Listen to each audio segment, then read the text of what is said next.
Dave interview, take one. Action. Okay, Dave. What is interesting about Double D's Customs? Why did we start this business? Tell us a little bit about Double D's. Well, both of us had a desire to work on vehicles. And we both said, to begin with, I really don't want to do this job, what we were doing. And so we got to do something where, like, we love. And you do the math, it comes up to be cars. And I think that's what it is about Double D's. It's Dave and Dave. D&D, Double D's. Right? That's what we are. Makes sense. All right. What can you tell us about, what drew you to working on cars? What is your experience in working on cars?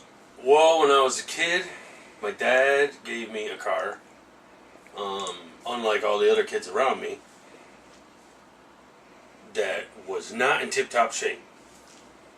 And, which I'm glad, now hindsight, of course, I'm glad because I wanted to, go somewhere or do something, or I wanted to have friends ride with me and stuff. I needed to fix certain things to get it to work, to run the way I wanted, to look the way I wanted it to.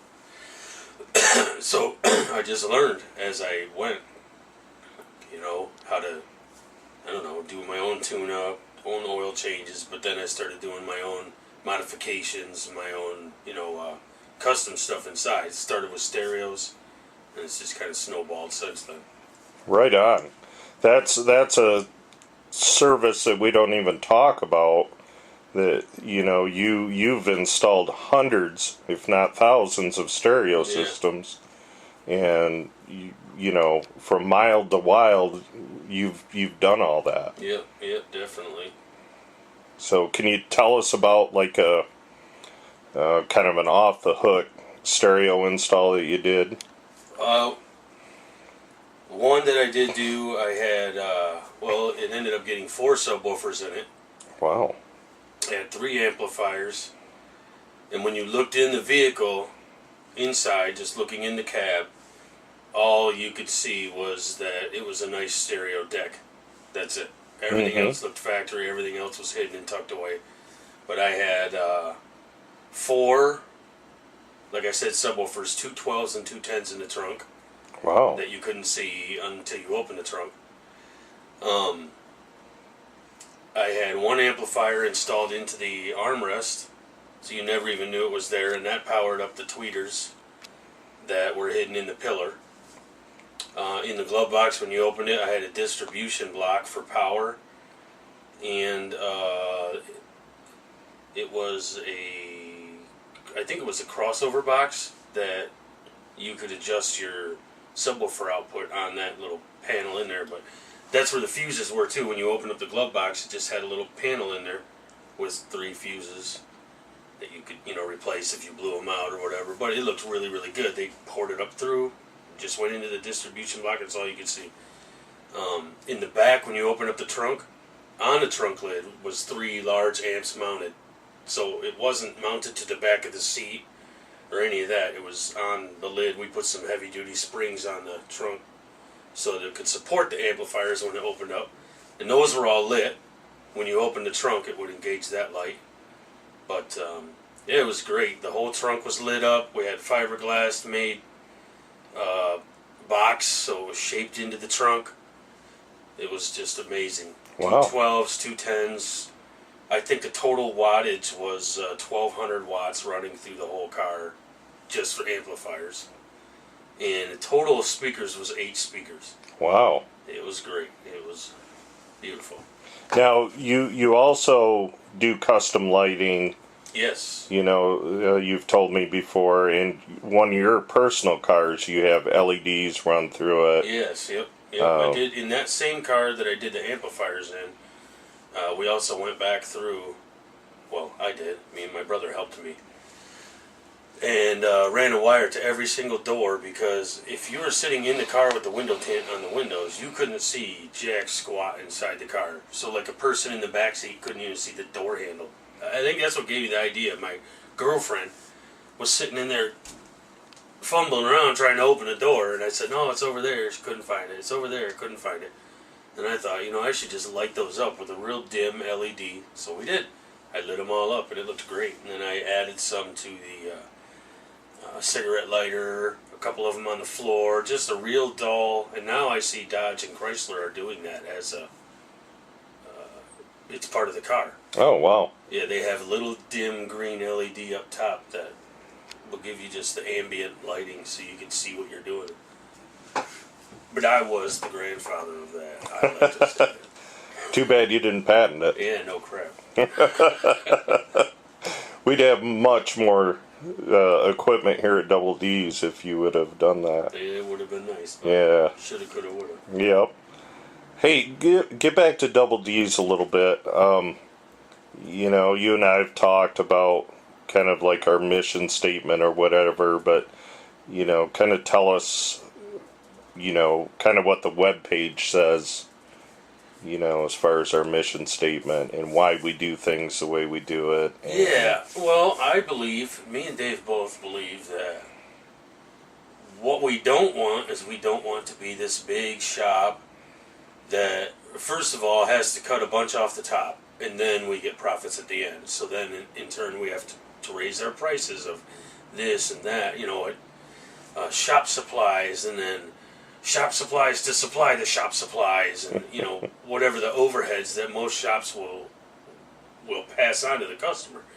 So if we believe that if we keep the overhead low, then we're going to be able to offer a good price. What we want to be at Double D's is a couple simple guys running a simple shop, for simple people.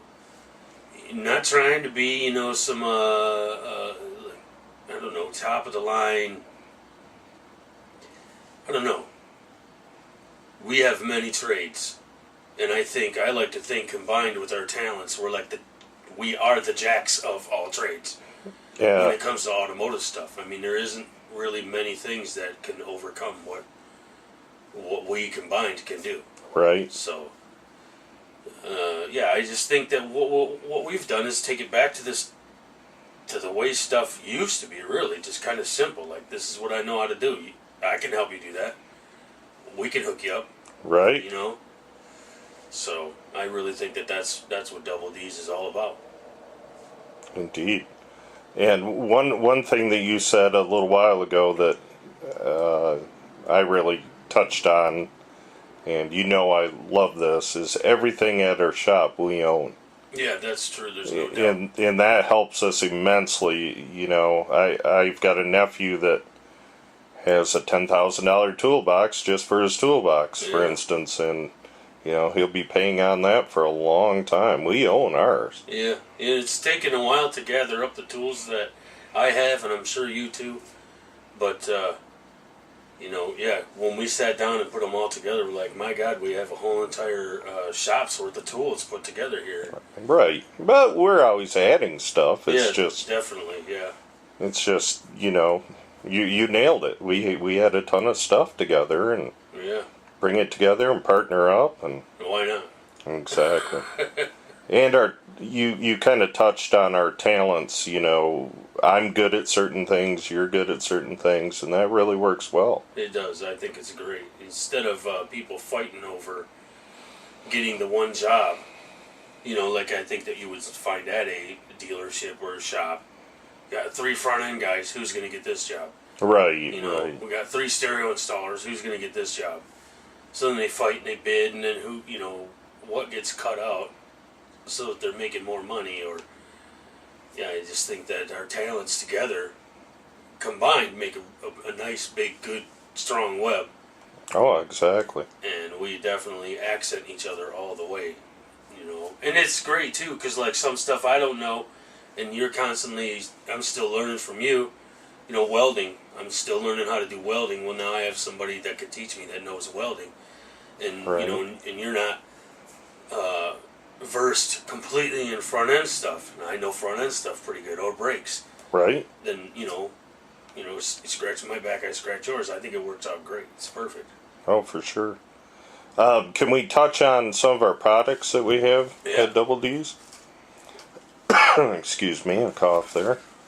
Tell me about Elasti-Wrap. Elasti-Wrap. I like Elasti-Wrap. We did my daughter's car with it. Right? We did your Montero with it. Yep. I like it. It's like a harder rubber coating, much like Plasti-Dip, but I think it's more pliable than Plasti-Dip. Plasti-Dip almost seems permanent to me. Elasti-Wrap gives you as permanent as you want it to be. If you want it more permanent, more layers, a thicker coating, or you can just peel it off when you're done with it. I like that. I really dig that about it. Or say the car, my Mazda that we have it on, somebody just scuffed my daughter when my daughter drives it, scuffed the front end of it, and she didn't know what to do. It was some big high school kid. What's she gonna do? This little girl chased after him, She got out and looked at it and said, "Well, honestly, all it did was scuff off a little of the Elasti-Wrap. We could put that back on, and I'm kind of glad there was that surface there to take that little, that little scuff. Yeah. It didn't do anything to the car. So, and we shoot it with a little Elasti-Wrap, put it right back on. It's great. Or we can just peel it when we want. I like it. I like Elasti-Wrap. I like the coating that it gives it. It's kind of a cool texture. Yeah, I like that. I like it.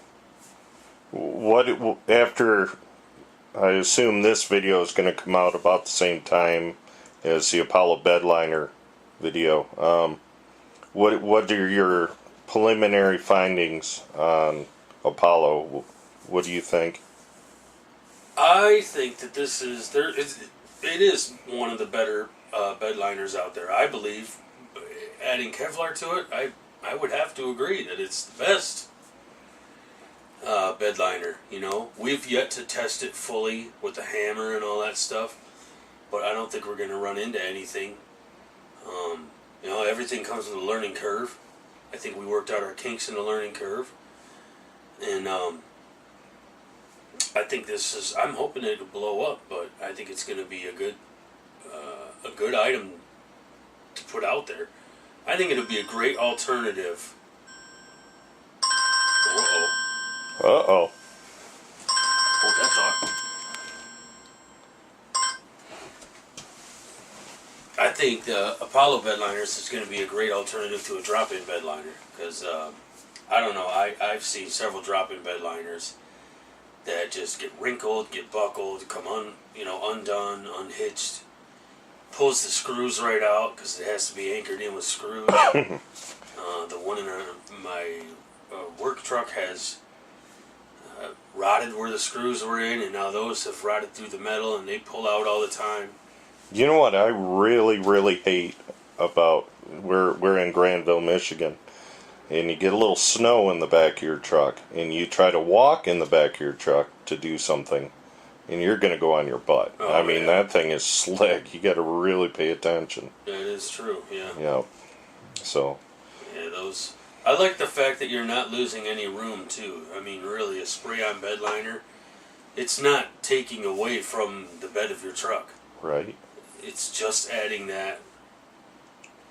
And honestly, the only benefit I could see from a drop-in bed liner is that it's not permanent, but dude, the damage that a drop-in does makes that a permanent thing anyway. Yeah, it's going to tear all the paint off. It destroys it. It rots all the stuff. Then when you do take it out, you're going to have to get that all repainted or recoated or redone. You'll probably end up with an Apollo bed liner anyways. Right.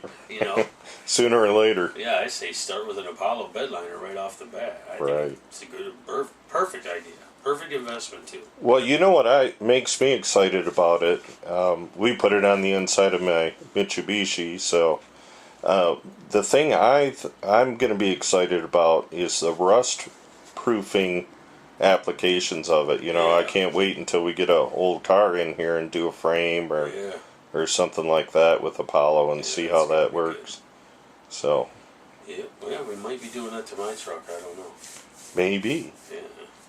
I don't know if I want to put the money into the fiberglass bed. yeah. What do you think about our powder coating system? We use the Eastwood powder coat system.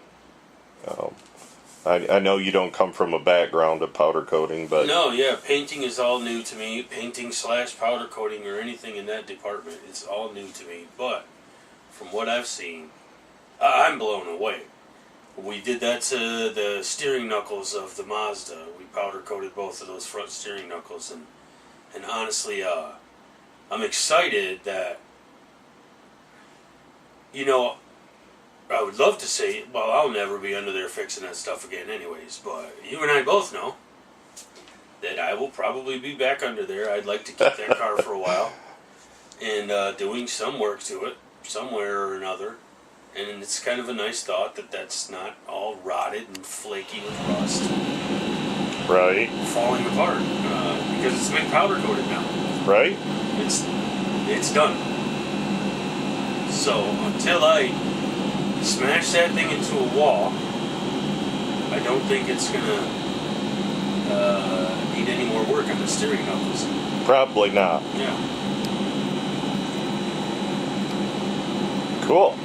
Well, anything else you want to add without me asking you a question, or you know? No, I can't wait to get going on a classic, a restore. Which we have in the works. Yep. That'll be great. That'll be fun. And that's, I think, going to button up the persona of Double D's. Right. We know we can do general repairs. I think we do great powder coating. Really, I think the powder coating is second to none. I've seen powder coating come out of a box on a hammock frame. Right. I had no idea that was powder coating. Now I see what we do, and I understand why I had no idea that was powder coating. Because It was it's crap. junk. It was junk. It was garbage. Yeah. And I'll be excited to repowder coat that thing, because that'll give me another 20 years on that Right. frame that I. So, but yeah, the Elasti Wrap, the Apollo bed liners. I think those bed liners can be way more than bed liners too. Oh, definitely. It's going to be a great little thing. But yeah, it'll be great to have a classic in here. Get some pictures of the classic up on the page. Right. Show What's our web address? www.doubledscustoms.com. Yep, that's where you can go to see videos, pictures, walkthroughs of what we've been doing, Right. upcoming stuff, recent stuff, past stuff, and just crazy stuff. Absolutely. Because we are wackadoodle. We're not just Double D's. We are just Double D's. Yeah. All right. Say goodbye, Dave. Goodbye, Dave. Goodbye.